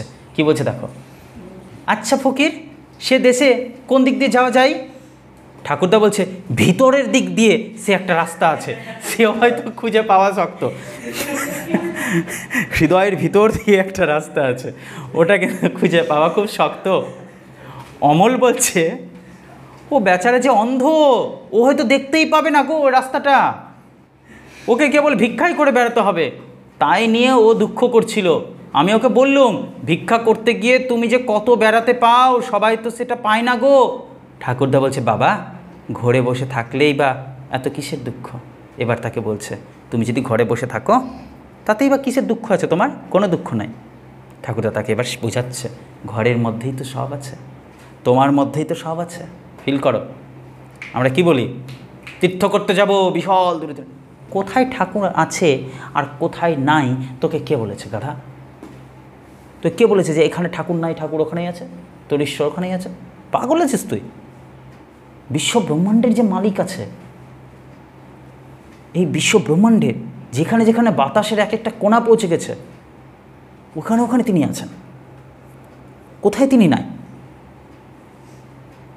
তাই বলছে, ঘরে বসে থাকলেই বা কিসের দুঃখ? তুমি নিজের মধ্যেই সীমার মধ্যে অসীমকে খোঁজো, তবে তো হবে। যেখানে অন্ত সেখানেই অনন্তকে খুঁজতে হয়। একটা কথা আছে না, আমি একটু নির্জনতা চাই, নির্জনতার পাগলা, জনতার মধ্যেই আছে নির্জনতা। অনেক ভিড়ের মধ্যেও তুমি একা হাঁটতে দেখছো কোনো এক মানুষকে, বুঝে যাবা এত মানুষ থাকতেও তার আপন বলে কেউ নাই, সে এক মনে হেঁটে চলেছে। জনতার মধ্যে নির্জনতা আছে, ফলে ওই সীমার মধ্যে অসীম তুমি। হ্যাঁ, গান আছে রবি ঠাকুরের একটা সুন্দর গান, দেখো কি বলছে তারপরে। অমল বলছে, না না, দুঃখ নেই। প্রথমে যখন আমাকে ঘরের মধ্যে বসিয়ে রেখে দিয়েছিল, আমার মনে হয়েছিল যেন দিন ফুরোচ্ছে না।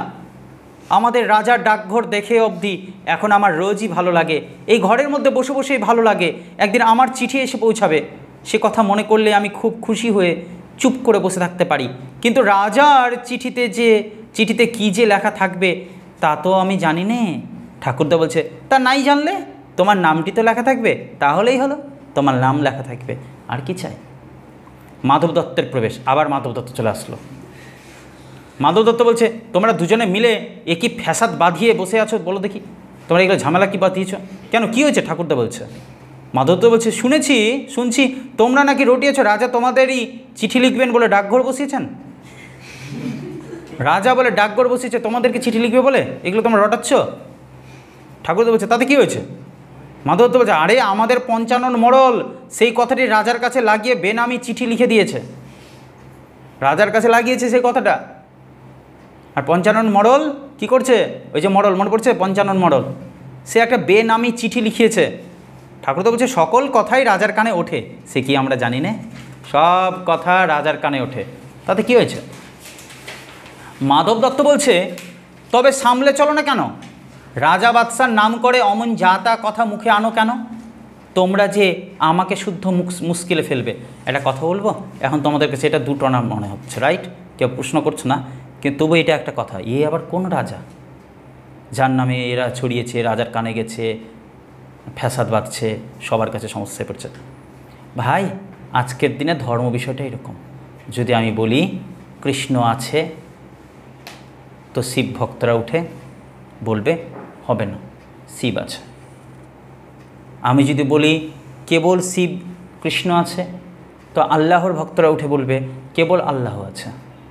আমি যদি বলি যে কি ও শুধু আমাদের নামে আমাদের কথা সবসময় আমার ঈশ্বর মনে করে, তাই ঈশ্বরের ভক্তরা উঠে বলবে যে কি এ কী কথা, তোমাদের কথা কেন আমরা কি কম আছি নাকি? এই নিয়ে একটা অশান্তি চলছে না, সাম্প্রদায়িক সমস্যা। সবাই নিজের মতো করে বাঁচতে চায়, তাতে অসুবিধা নাই। সবাই যখন নিজের মতো করে অন্যকে করতে চায়, সমস্যা তখন হলো। আমি মানি, ভালো কথা, আমারটা তুমি কেন মানো না, সেখানেই হচ্ছে যত ভূত। কত সুন্দর করে একটা কথা বলল রবীন্দ্রনাথ, দেখো, বুঝিয়ে দিয়ে চলে গেল। তবে সামলে চলো না কেন? হ্যাঁ, সামলে চলতে পারতো। রাজা বাদশার নামে অমন করে যা তা কথা মুখে আনো কেন? যুক্তি নিয়ে তুমি কিছু বলবে, তোমার দিকে ইট পাটকেল ছুড়ে দেবে কেউ না কেউ। কেউ যুক্তি না, অনেকে আছে অন্ধের মতো থাকে, মনে করে অন্ধের মতো যে কোনো ঈশ্বর তো পানে। এবার যুক্তি দিয়ে তুমি যদি কাউকে কিছু বলো, ব্যাস সমস্যা সেখানে। তোমরা যে আমাকে শুদ্ধ মুশকিলে ফেলবে, তখন তোমার পরিবার সবাই মুশকিলে পড়ে যাবে তোমার কারণে। হয় নাকি, হচ্ছে নাকি এই জিনিসগুলো? হচ্ছে তো। ওই জিনিসটা বলে দিয়ে চলে গেছে সেই কবেকার মানুষ, কবেই, সেই 1911 সালের দিককার ঘটনা এটা সম্ভবত, ঠিক আছে, লেখাটা 1911 দিককার। অমল বলছে ফকির, রাজা কি রাগ করবে? এই হলো কথা। একটা কথা আমি বলি, আমি কৃষ্ণকে মানি না, কৃষ্ণের তাতে কি এসে যায়? আমি তো সামান্য। কৃষ্ণের আশীর্বাদ থেকে আমি জীবনে কোনোদিন বঞ্চিত হতে পারবো না। এর থেকে বড় ধর্মীয় তত্ত্ব আর কিছু নাই পৃথিবীতে। যে কংসকে সে হত্যা করেছিল না শ্রীকৃষ্ণ, সেই কংস মৃত্যুর পরেও তারই চরণে জায়গা পেয়েছে, তারই কোলে জায়গা পেয়েছে। এর চেয়ে বড় সত্য আর কিছু নয়। আলো হোক আর অন্ধকার, ভালো হোক আর মন্দ, পাপ হোক আর পুণ্য, সব কিছুরই শেষ এবং শুরু কৃষ্ণ। এর থেকে চমৎকার দর্শন আর কিছু আছে পৃথিবীতে? এই কথাই তো অর্জুনকে বুঝিয়েছিল। অর্জুন যখন বলেছিল যুদ্ধ করতে গিয়ে আমি এদেরকে হত্যা করবো না, তখন বলছি পাগল আছিস তুই? এদের জন্ম মৃত্যু আমি তৈরি করেছি, এদেরকে এ যাবে কোথায় রে পাগল? আমারই মধ্যে থাকবে। দেখ, হা করলো, সেখানে দেখাচ্ছে সব কিছু আমারই আছে রে, আমারই মধ্যে আছে, আমার থেকে কোথাও বেরোবে না কেউ, আমাতেই আছে, আমাতেই থাকবে। শুধু এই শরীরটাকে শেষ করতে হবে। এই শরীরটা ডিস্টার্ব করছে অনেকগুলো মানুষকে। এই শরীরের মধ্যে যতক্ষণ ঢুকে আছে ততক্ষণই ক্ষতিগ্রস্ত হচ্ছে, তার জন্য পুরো সমাজ ক্ষতিগ্রস্ত হচ্ছে। শরীরকে শেষ করতে হবে, বুঝতে হচ্ছে বিষয়। এই দর্শনটাকে উপলব্ধি করতে চাইছেন স্বয়ং রবীন্দ্রনাথ। তাই অমল যখন জিজ্ঞাসা করছে ফকিরকে, ফকির, রাজা কি রাগ করবে আমার উপর?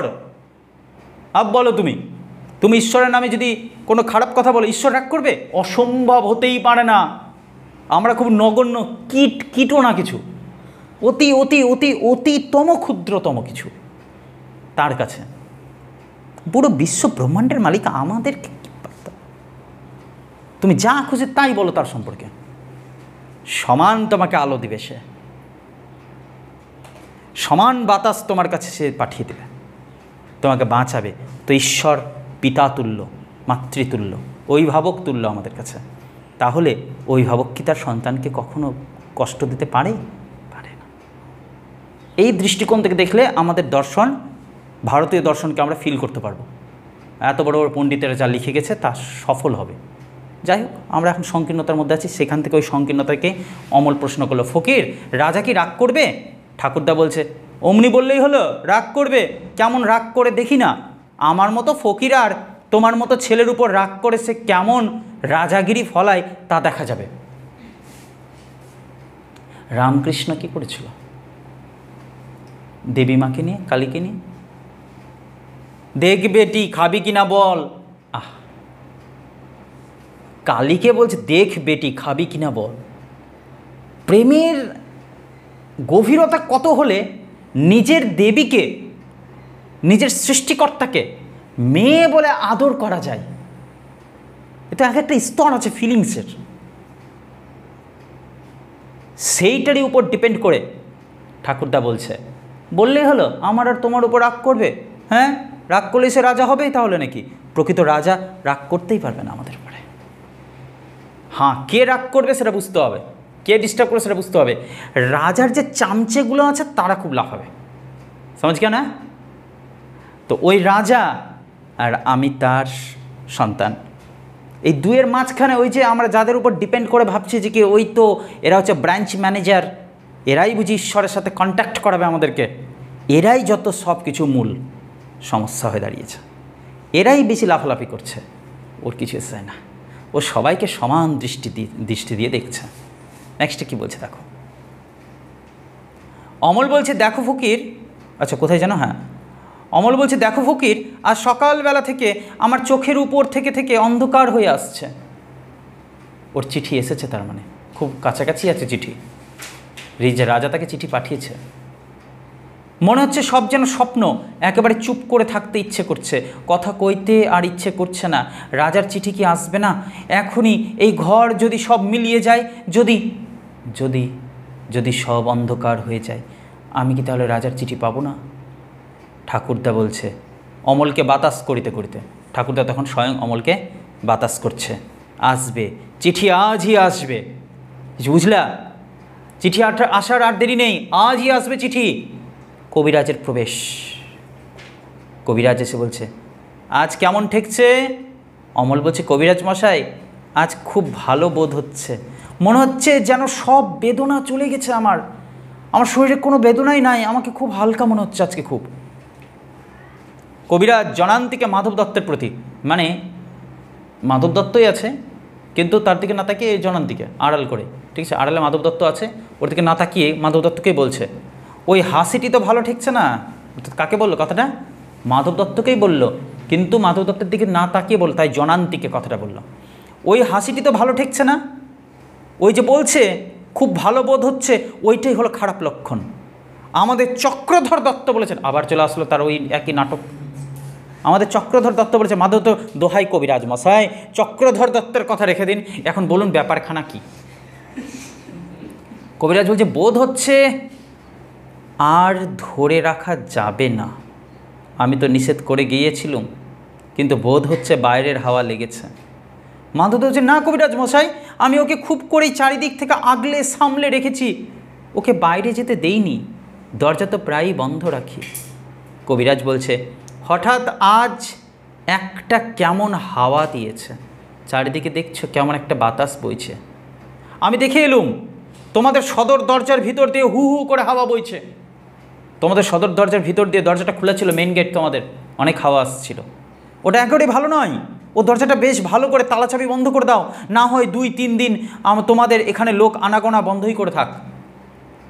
যদি কেউ এসে পড়ে খিড়কি দরজা দিয়ে আছে, ওই যে জানলা দিয়ে সূর্যাস্তের আভাটা আসছে ওটাও বন্ধ করে দাও, ওতে রোগীকে বড় জাগিয়ে রেখে দেয়, ওতে রোগী আলো পায়। আলো দেওয়া যাবে না, ওর শরীরটাকে বাঁচিয়ে রাখতে হবে, ওর মনকে শেষ করে দাও তাও ভালো, ওর শরীরটাকে বাঁচিয়ে রাখতে হবে। মাধব দত্ত বলছে অমল চোখ বুজে রয়েছে, বোধ হয় ঘুমোচ্ছে, ওর মুখ দেখে মনে হয় যেন কবিরাজ মশাই যে আপনার নয় তাকে ঘরে এনে রাখলুম, তাকে ভালোবাসলুম, এখন বুঝি আর তাকে রাখতে পারবো না। ইস, একজন পিতার হৃদয় আবার কেঁপে উঠল। কি বলছে? যে আপনার নয়, মানে যে নিজের নয়, তাকে ঘরে এনে রাখলুম, তাকে ভালোবাসলুম, এখন বুঝি আর তাকে রাখতে পারবো না। কবিরাজ বলছে ও কি, তোমার ঘরে যে মোড়ল আসছে, এ মাতব্বরটা আবার এখানে আসছে, মোড়ল আসছে, এ কি উৎপাত, আমি আসি ভাই, কিন্তু তুমি যাও এখনই ভালো করে দরজাটা বন্ধ করে দাও, আমি বাড়ি গিয়ে একটা 20 বড়ি পাঠিয়ে দিচ্ছি, সেইটা খাইয়ে দেখো, যদি রাখবার হয় তো সেইটাতেই টেনে রাখতে পারবে। অর্থাৎ এক ধরনের বড়ির ট্যাবলেট খাইয়ে দিচ্ছি, যেটা ওই জীবাণুনাশক, একটা বড়ির ট্যাবলেট পাঠিয়ে দিচ্ছি, যদি বাঁচে তো সেটাই বাঁচাতে পারবে। মাধব দত্ত আর কবিরাজের প্রস্থান, দুজনই বেরিয়ে গেল। থাকলো কে? ঠাকুরদা। অমল ঘুমোচ্ছে তখন। মরলের প্রবেশ ঘটল। মরল, কিরে ছোঁড়া, বদ, কিরে ছোঁড়া। ঠাকুরদা তাড়াতাড়ি উঠিয়া দাঁড়াইয়া, আরে আরে চুপ চুপ, ঘুমোচ্ছে না অমল? অমল বলছে, না ফকির, তুমি ভাবছো আমি ঘুমোচ্ছি, আমি ঘুমোইনি, আমি সব শুনছি। আমি যেন অনেক দূরের কথাও শুনতে পাচ্ছি, অনেক দূরে, অনেক দূরে বাতাসের কথা, আলোর কথা, কত মানুষ গুঞ্জন করছে, সব আমি শুনতে পাচ্ছি। আমার মনে হচ্ছে আমার মা, আমার বাবা যেন শিওরের কাছে কথা করছেন। কিছু বুঝলা? তার ডাক এসেছে, তোকে যেতে হবে মায়ের কাছে, বাবার কাছে। তার মা বাবা যেন আশপাশেই কোথাও, মাথার আশপাশে ঘুরঘুর করছে, তারা গল্প করছে, কথা বলছে। মাধব দত্তের প্রবেশ। মাধব দত্ত আসলো। মরল বলছে, ওহে মাধব দত্ত, আজকাল তোমাদের যে খুব বড় বড় লোকের সঙ্গে সম্বন্ধ। হ্যাঁ? মাধব দত্ত বলছে, বলেন কি মরল মশাই, এমন পরিহাস করবেন না, আমরা নিতান্তই সামান্য লোক। হ্যাঁ, তোমাদের এই ছেলেটি যে রাজার চিঠির জন্য অপেক্ষা করে আছে, ও ছেলে মানুষ, ও পাগল, ওর কথা কি ধরতে আছে? না না, এতে আর আশ্চর্য কি? তোমাদের মতো এমন যোগ্য ঘর রাজা পাবেন কোথায়? সেই জন্যই দেখছো না, ঠিক তোমাদের জানলার সামনে রাজার নতুন ডাকঘর বসেছে। ওরে ছোঁড়া, তোর নামে রাজার চিঠি এসেছে যে। অমল চমকিয়া উঠিয়া, হ্যাঁ সত্যি? মরল বলছে, এ কি সত্যি না হয়ে যায়? তোমার সঙ্গে রাজার বন্ধুত্ব। একখানা অক্ষর শূন্য কাগজ দিয়া, দেখো একটা সাদা কাগজ তার হাতে ধরিয়ে দিল অমলকে, এই যে চিঠি এসছে তোমার নামে, সেটা অক্ষর শূন্য, মানে কিছু লেখা নেই, সাদা কাগজ। হা হা হা হা, এই যে তার চিঠি। অমল বলছে, আমাকে ঠাট্টা করো না। অমলকে কষ্ট দিচ্ছে কিন্তু, আমাকে ঠাট্টা করো না। ফকির ফকির, তুমি বলো না, এই কি সত্যি তার চিঠি? ঠাকুরদা বলছে, হ্যাঁ বাবা, আমি ফকির, তোমাকে বলছি এই সত্য তার চিঠি। সত্যি তো, ঈশ্বর প্রত্যেকটা মানুষকে কী দিয়ে পাঠিয়েছে? একটা সাদা কাগজ হয়ে পাঠিয়েছিল। আমরা তাতে সারা জীবন ধরে গিজিমিজি করে যাচ্ছি, কাটি নোংরা করছি। সত্যি কি না? রিয়েলি না? আমাদের কি অবস্থায় পাঠিয়েছিল? একটা সাদা কাগজ হয়ে পাঠিয়েছিল। এখানে কাদা, এ আমার অদ্ভুত হয়ে তাকাচ্ছে না, পুরো কাদা কাদা করে দিয়েছে একবারে। তো ওই অমলের কাছে একটা সাদা কাগজ পাঠিয়েছে, তাই বলছে, হ্যাঁ বাবা, আমি ফকির, তোমাকে বলছি এই সত্য তার চিঠি। অমল বলছে, কিন্তু কিন্তু আমি যে এতে কিছুই দেখতে পাচ্ছি না।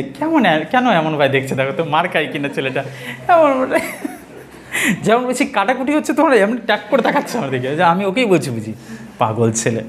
আচ্ছা কী বলছে দেখো, বলছে, কিন্তু আমি যে এতে কিছুই দেখতে পাচ্ছি না। স্বাভাবিক ব্যাপার, অমল কী দেখবে ওখানে, বাচ্চা মানুষ সাদা কাগজের মধ্যে কিছু দেখতে পাচ্ছে না। আমার চোখে আজ সব সাদা হয়ে গেছে।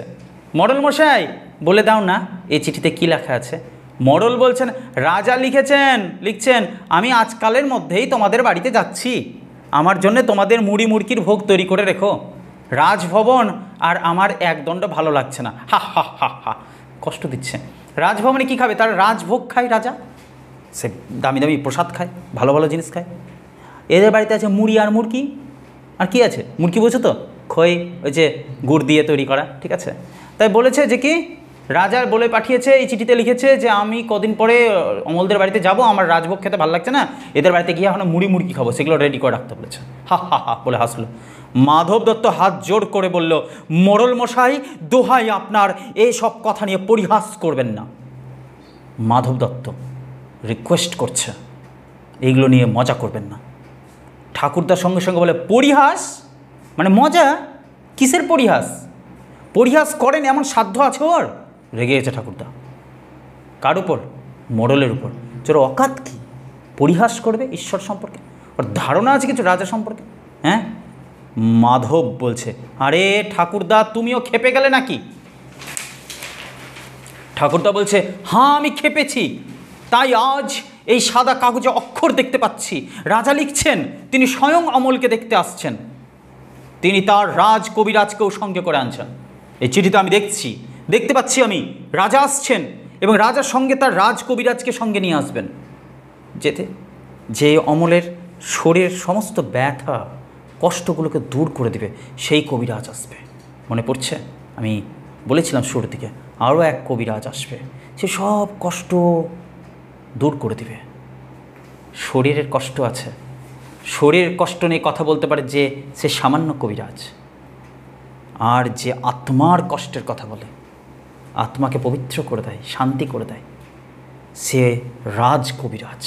তো বলছে, অমল বলছে, ফকির ওই যে ফকির, তার বাজনা বাজছে, শুনতে পাচ্ছ না? অমল কিছু শুনতে পাচ্ছে, একটা বাজনা শুনতে পাচ্ছে। মরল বলছে, হা হা হা, উনি আরও একটু না খেপলে তো শুনতে পাবেন না। হ্যাঁ ঠাকুরদা, আপনি আরেকটু খেপেন, তারপর তো আপনি ওর মতো শুনতে পাবেন বাজনার আওয়াজ। বাস্তবে কোনো বাজনা বাজছিল না। অমল শুধু হুট করে বলে উঠল, একটা বাজনা বাজছে ঠাকুরদা, এই ফকির শোনো শোনো, তুমি শোনো, ওই যে বাজনা বাজছে। মডেল উঠে বলল, হ্যাঁ হ্যাঁ, ওই ঠাকুরদা আরেকটু খেপবে, তারপর তো পাবে বাজনার আওয়াজ শুনতে। অমল বলছে, মোড়ল মশাই, আমি মনে করতুম তুমি আমার উপর রাগ করেছ, তুমি আমাকে ভালোবাসো না, তুমি যে সত্যি রাজার চিঠি আনবে এ আমি মনে করিনি, দাও আমাকে তোমার পায়ের ধুলো দাও। কি চমৎকার কথা! মোড়ল মশাইয়ের উপর তার বিশ্বাস হলো যে মোড়ল মশাই তাকে চিঠি এনে দিয়েছে, রাজার চিঠি। মোড়ল বলছে, না, এ ছেলেটার ভক্তি শ্রদ্ধা আছে, বুদ্ধি নেই বটে, কিন্তু মনটা ভালো। মোড়ল মশাইও পাল্টে যেতে বাধ্য হলো এ অমলের সংস্পর্শে এসে। এ অমল হচ্ছে সেই সাদা কাগজ যার সংস্পর্শে আসলে সমস্ত কাটাকুটি পরিষ্কার হয়ে যায়। মোড়ল মশাইও বলে দিতে বাধ্য হলো, বুদ্ধি নাই বটে, কিন্তু মনটা খুব ভালো। অমল বলছে, এতক্ষণে 4 প্রহর হয়ে গেছে বোধ হয়। ওই যে ঢং ঢং ঢং ঢং ঢং ঢং, সন্ধ্যা তারা কি উঠেছে ফকির, আমি কেন দেখতে পাচ্ছি নে? ঠাকুরদা বলছে, ওরা যে জানালা বন্ধ করে দিয়েছে, আমি খুলে দিচ্ছি। কিন্তু ঠিক সেই সময় বাহিরের দ্বারে আঘাত লাগলো, জোরে ধাক্কা আসলো একটা। মাধব দত্ত, ও কি, ও কে, ও এ কি উৎপাত? বাহির হইতে বলছে কেউ, খোলদার। মাধব দত্ত বলছে, কে তোমরা? বাহির হতে আবার কেউ বলছে, খোলদার, দরজা খুলে দাও। মাধব দত্ত বলছে, মোড়ল মশাই, এ তো ডাকাত নয়। মোড়ল যে, কে রে? আমি পঞ্চানন মোড়ল, তোদের মনে ভয় নেই নাকি? দেখো একবার, শব্দ থেমেছে। পঞ্চাননের আওয়াজ পেলে আর রক্ষা নেই, যত বড় ডাকাতি হোক না কেন। মাধব দত্ত জানলা দিয়ে মুখ বাড়াইয়া দেখল দাঁড় যে ভেঙে ফেলেছে, তাই আর শব্দ নেই। অর্থাৎ মাধব দত্ত এবার জানলা থেকে মুখটা বের করে দেখলো মেন গেট পুরো ভেঙে দিয়েছে যারা ধাক্কা দিচ্ছিল। কে জানো? পরিবর্তন কাউকে তোয়াক্কা করে না। যে আসবে সে রাজা আসছে। বাইরের সমস্ত দরজা জানালা বন্ধ থাকলেও কিছু জানা সমস্ত ভেঙে দিয়ে সে ঢুকে যাবে। তাই বলছে, শব্দ কি করে হবে? দরজায় তো নাই। রাজদূতের প্রবেশ। এবার রাজদূত আসছে। এখানে মানুষ আকারে দেখানো হচ্ছে, কিন্তু রাজার দূত আসছে। রাজদূত এসে বলছে, মহারাজ আজ রাত্রে আসবেন, আজকে মহারাজ আসবেন। মোড়ল বলছে, কি সর্বনাশ! অমল বলছে, কত রাত্রে দূত, কত রাত্রে আসবে? আজ 2 প্রহর রাত্রে আসবে। কিছু বুঝলা 2 প্রহর রাত্রে কি ঘটতে চলেছে? অমলকে নিয়ে যেতে আসবে আজ। অমল বলছে, যখন আমার বন্ধু প্রহরী নগরের সিংহদ্বারে ঘণ্টা বাজাবে ঢং ঢং ঢং ঢং ঢং ঢং, তখন? দূত বলছে, হ্যাঁ তখন। রাজা তার বালক বন্ধুটিকে দেখবার জন্যে তার সকলের চেয়ে বড় কবিরাজকে পাঠিয়েছেন। রাজকবিরাজের প্রবেশ। এবার রাজকবিরাজ আসছে।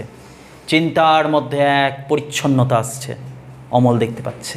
রাজকবিরাজ বলছে, এ কি, চারিদিকে সমস্ত এই যে বন্ধ, খুলে দাও, খুলে দাও, যত দ্বার জানালা আছে সব খুলে দাও। অমলের গায়ে হাত দিয়ে বলে, বাবা কেমন বোধ করছো? অমল বলছে, খুব ভালো, খুব ভালো কবিরাজ মহাশয়, আমার আর কোনো অসুখ নেই, কোনো বেদনা নেই। আহ, সব খুলে দিয়েছ, সব তারাগুলি দেখতে পাচ্ছি, অন্ধকারের ওপারকার সব তারা। রাজকবিরাজ বলছে, অর্ধরাত্রে যখন রাজা আসবেন তখন তুমি বিছানা ছেড়ে উঠে তার সঙ্গে বেরোতে পারবে তো? অমল বলছে, পারবো, আমি পারবো, বেরোতে পারলে আমি বাঁচি। আমি রাজাকে বলবো, এই অন্ধকার আকাশে ধ্রুব তারাটিকে দেখিয়ে দাও। আমি সে তারা বোধ হয় কতবার দেখেছি, কিন্তু সে যে কোনটা সে তো আমি চিনি নে। কবিরাজ বলছে, তিনি সব চিনিয়ে দেবেন। মাধবের প্রতি তাকালো। এই ঘরটি রাজার আগমনের জন্য পরিষ্কার করে ফুল দিয়ে সাজিয়ে রাখো।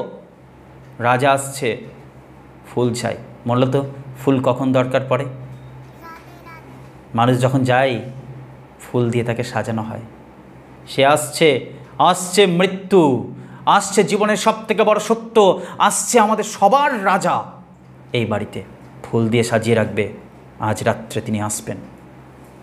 সঙ্গে সঙ্গে বলল, তাই জন্য মাধবের প্রতি, এই ঘরটি রাজার আগমনের জন্য পরিষ্কার করে ফুল দিয়ে সাজিয়ে রাখো। আর মোড়লকে নির্দেশ করলো, ওই লোকটিকে তো এ ঘরে রাখা চলবে না, একে বের করো, এই লোকটাকে এখানে ঘরে রাখা যাবে না। অমল বলছে, না না কবিরাজ মশাই, উনি আমার বন্ধু, তোমরা যখন আসনি উনিই আমাকে রাজার চিঠি এনে দিয়েছিলেন। রাজ কবিরাজ বলছে, আচ্ছা বাবা, উনি যখন তোমার বন্ধু তখন উনিও এ ঘরে রইলেন, সবাই থাকবে। যাবে কে? কেবল অমল টমল না, জীবাত্মা পরমাত্মার সঙ্গে মিলিত হতে যাচ্ছে, ছোট বৃহতের সাথে মিলতে যাচ্ছে, সংকীর্ণ মহতের সাথে যাচ্ছে। এই জায়গায় সবাই আসবে, বন্ধু আসবে, শত্রু আসবে, পরিচিত আসবে, অপরিচিত আসবে। দুফোঁটা চোখের জল ফেলে দুমুঠো ফুল বিছিয়ে দিবে তার পথে, যাও যাও। ঠিক এই সিচুয়েশনে সবাইকে ঘরে থাকতে বলছে। সেইখান থেকে আবার কথা উঠছে। মাধব দত্ত অমলের কানে কানে বলল, বাবা, রাজা তোমাকে ভালোবাসেন, তিনি স্বয়ং আজ আসছেন, তার কাছে আজ কিছু প্রার্থনা করিও। আমাদের অবস্থা তো তা ভালো নয়, জানো তো সব, আমাদের অবস্থা ভালো নয়, তার কাছে প্রার্থনা করিও। তোমার কি মনে হতে পারে একজন বাবা তার সন্তানকে বলছে ঈশ্বরের কাছে কিছু সম্পদ প্রার্থনা করিয়ে যেন আমাদেরকে দেয়, তোমার সাথে দেখা করতে আসছে? না, একটু প্রার্থনা করিও যেন আমাদের তো কিছু নেই তুমি ছাড়া, যেন আমাদেরকে সে শক্তিটা দেয়, তোমাকে ছাড়া যেন আমরা বাঁচতে পারি, সেই শক্তিটা যেন দিয়ে যায়, একটু প্রার্থনা করিও আমাদের জন্য। অমল বলছে, সে আমি সব ঠিক করে রেখেছি পিসেমশাই, সে তোমার কোনো ভাবনা নেই। মাধব দত্ত বলছে, কি ঠিক করেছো বাবা? অমল বলছে, আমি তার কাছে চাইব তিনি যেন আমাকে তার ডাকঘরে হরকরা করে দেন, আমি দেশে দেশে ঘরে ঘরে তার চিঠি বিলি করো, বুঝলা? যদি আমি ডাক হরকরা হয়ে যাই, নিত্য নিয়মিত আমি যাতায়াত করতে পারবো তোমাদের কাছে। আমি এই প্রার্থনাই চাইব তার কাছে, প্রার্থনাই করব তার কাছে, মানে আমি চলে গিয়েও ফিরে ফিরে আসবো প্রতিটা মুহূর্তে, তাই না? মাধব দত্ত বলছে, ললাটে করাঘাত করে, মানে ললাট মানে কপালে হাত দিয়ে জোরে মারলো একবার, হাই আমার কপাল। অমল বলছে, পিসেমশাই, রাজা আসবেন, তার জন্য কি ভোগ তৈরি রাখবে? দূত বলছে, তিনি বলে দিয়েছেন তোমাদের এখানে তার মুড়ি মুড়কির ভোগ হবে, যে কথা বলেছিল মোড়ল সেটাই হবে। আর তোমরা হয়তো জানো না, হিন্দু শাস্ত্র অনুযায়ী মৃত্যুর পরে যখন মৃতদেহ যায়, খই ছড়ানো হয়, খই ছড়ানো হয়, হরির নামে ডাকা হয়, এই মুড়ি মুড়কির ভোগ। তাহলে কি বলছে দেখো, মুড়ি মুড়কির ভোগ হবে। অমল বলছে, মুড়ি মুড়কি? মোড়ল মশাই, তুমি তো আগেই বলে দিয়েছিলে, রাজার সব খবরই তুমি জানো, আমরা তো কিছুই জানতুম না গো। মোড়ল মশাইকে এবার অনেকটা সম্মান দিল। মোড়ল বলছে, আমার বাড়িতে যদি লোক পাঠিয়ে দাও তাহলে রাজার জন্য ভালো ভালো কিছু আনিয়ে রাখতে পারি। রাজ কবিরাজ বলল, কোনো দরকার নেই, এইবার তোমরা সকলে স্থির হও। এলো এলো, ওর ঘুম এলো, ওই যে অমলের ঘুম আসছে, আমি বালকের শিওরের কাছেই বসে থাকবো, ওর ঘুম আসছে, প্রদীপের আলো এবার নিভিয়ে দাও, এখন আকাশের তারাটি থেকে আলো আসুক, ওর ঘুম এসেছে। মাধব দত্ত বলছে, ঠাকুরদার প্রতি, ঠাকুরদা তুমি অমন মূর্তিটির মতো হাত জোর করে নীরব হয়ে আছো কেন? আমার কেমন ভয় হচ্ছে, এ যা দেখছি এ সব কি ভালো লক্ষণ? এরা আমার ঘর অন্ধকার করে দিচ্ছে কেন? তারার আলোতে আমার কি হবে? ঠাকুরদা বলে, চুপ করো অবিশ্বাসী, তুমি তো সব কিছুকে অবিশ্বাস করেছো, চুপ করো, কথা কয়ও না। সেখানে এবার আসছে ওই যে মলের আওয়াজ, সুধার প্রবেশ। সুধা কথা দিয়েছিল অমলকে, সে যাবে, ফুল তুলে আসার সময় দেখা করবে, সে ফুল দিবে। অমল, রাজকবিরাজ বলল, ও ঘুমিয়ে পড়েছে, আর সম্ভবত উঠছে না সে। সুধা বলছে, আমি যে ওর জন্য ফুল এনেছি, ওর হাতে কি দিতে পারবো না? রাজকবিরাজ বললে, আচ্ছা দাও তোমার ফুল। সুধা বলল, ও কখন জাগবে? রাজকবিরাজ বলল, এখনই, যখন রাজা এসে ওকে ডাকবেন তখন তোমরা ওকে একটি কথা কানে কানে বলে দেবে। কি বলবো? বলো যে সুধা তোমাকে ভোলেনি, ফুল তোমার জন্য ঠিকই এনেছে। তো এখানে অমল হচ্ছে সেই জীবাত্মা, রাজা হচ্ছে সেই বিশ্বের আত্মা, পরমাত্মা। এই অসুস্থ শরীরকে ত্যাগ করে সেই ঘুম থেকে উঠে চলে যাবে এক সময় মাঝরাতেই। কোথায় অমল? তার প্রিয় রাজার কোলে। এখানেই ডাকঘর নাটক শেষ হলো।